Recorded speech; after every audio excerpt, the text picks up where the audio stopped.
Presidenti Aleksandar Vučić u takua me ministrin e punës të jashtme të Francës Jean-Noël Barrot, me të cilën diskutoi çështje me rëndësi për marrëdhëniet midis Serbisë dhe Francës dhe rrugën europiane të vendit. Vučić theksoi vendosmërinë e Serbisë për të udhëhequr një politikë të pavarur dhe të përgjegjshme të bazuar në mbrojtjen e interesave të saj shtetërore dhe kombëtare.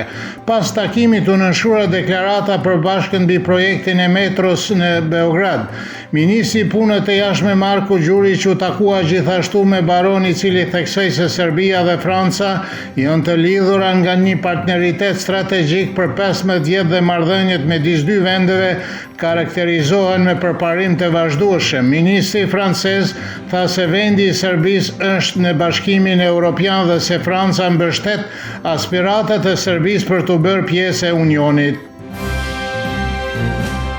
Ministri i punës të jashtme Marko Đurić u takua sot në mëngjes me përfaqësuesin special të Bashkimit Evropian Peter Sorensen për të diskutuar vazhdimin e dialogut midis Beogradit dhe Prishtinës dhe situatën në Kosovë. Retorika dhe veprimet penguese, destabilizuese dhe konfrontuese përfaqësuesve të institucioneve në Prishtinë vazhdojnë të dëmtojnë dialogun dhe të minojnë paqen dhe sigurinë në të gjithë rajonin, deklaroi Đurić dhe nënvizoi se formimi i asociacionit të komunave me shumicë serbe dhe përmbushja të gjitha detyrimeve të dakorduara janë të nevojshme për ripërthirjen e një dialogu kuptimplot. Drejtori i Zyrës për Kosovë dhe Metohi Petar Petković u takua gjithashtu veçmas me Sorensenin. Politologu Ognjen Gogić deklaroi se Bashkimi Evropian aktualisht nuk ka mekanizëm efektiv për të siguruar konstruktivitetin e palëve në dialog midis Beogradit dhe Prishtinës, prandaj ia sheh një shans për të ringjallur procesin e angazhimit në Shtetet e Bashkuara të Amerikës dhe mundësinë e vendosjes së sanksioneve specifike. Gogić për radio televizionin e Serbisë tha se Sorensen hasi në kushte të caktuara në Prishtinë në lidhje me vazhdimin e dialogut, të cilët me sa duket janë të pakapërcyeshme. Duke folur për rëndësinë e Washingtonit në dialog midis Beogradit dhe Prishtinës, Gogić deklaroi se gjatë 3 dekadave të mëparshme të gjitha marrëveshjet e arritura u zbatuan me ndihmën e Shtetet e Bashkuara të Amerikës. Diplomati në pension Zoran Milojević thot se rasti i Danimarkës dhe Grenlandës konfirmon tezën e Serbisë se fuqitë perëndimore duke njohur Kosovën hapën kutinë e Pandorës dhe shton se argumenti më i mirë në mbrojtjen e integritetit territorial të Danimarkës do të ishte çnjohja e pavarësisë së Kosovës. Profesori së drejtës europiane Avni Mazreku vlerëson se në dritën e mbipërbërjes globale të fuqive, faktor politik në Kosovë dhe Serbi do të ekspozohen ndaj presionit politik dhe diplomatik në mënyrë që të shmangët për shkallëzimin e Ballkanit perëndimor.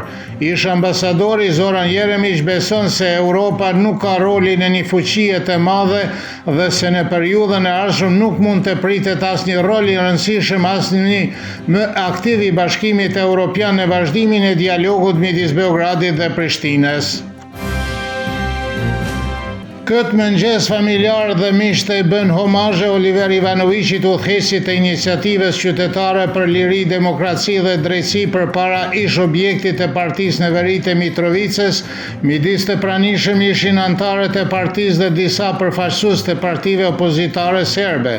8 vjet më parë në ditën e sotme Ivanović u qellua 6 herë në shtëpinë pikërisht përpara ambienteve të partisë dhe autorët dhe ata që urdhëruan vrasjen e tij nuk janë zbuluar deri më sot. Në përkujtim të cila u mbajt në kishën e Shën Savës në Beograd, morën pjesë anëtarët e familjes së Oliver Ivanovićit dhe përfaqësuesit e udhëheqësve shtetëror të Serbisë. Kryetaria e Kuvendit Ana Brnabić deklaroi se Serbia ka ngulur në gjetjen e autorëve organizatorëve të vrasjes së Ivanovićit, edhe pse Prishtina po saboton hetimin. Presidenti Aleksandar Vučić tha për televizionin Pink se i vjen keq që provat e kërkuara nuk ju dorëzuan kurrë Serbisë, por beson se do të arrijë të zbulojnë këtë deri në fund.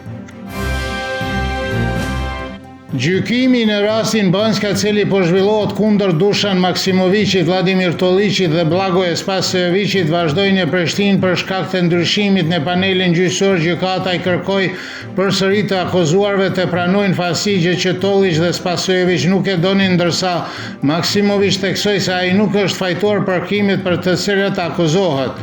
Avokati Miloš Delević theksoi se ky proces është i ndarë nga të pandehurit e tjerë në rastin Banjska dhe kërkoi një aktakuzë të re. Milan Radojčićit nuk po gjykohet këtu për Tollić, Maksimović dhe Spasojević, theksoi Delević. Moti do të jetë pjesërisht me vranësira dhe me i ftoft në Serbi të shtunën. Pasdite do të kthjellohet në veri, do të fryrë erë e lehtë juglindore mesatare. Temperatura mëngjesit do të jetë nga -5 deri në 0, kurse ajo maksimale ditore nga 0 deri në 5 gradë Celsius.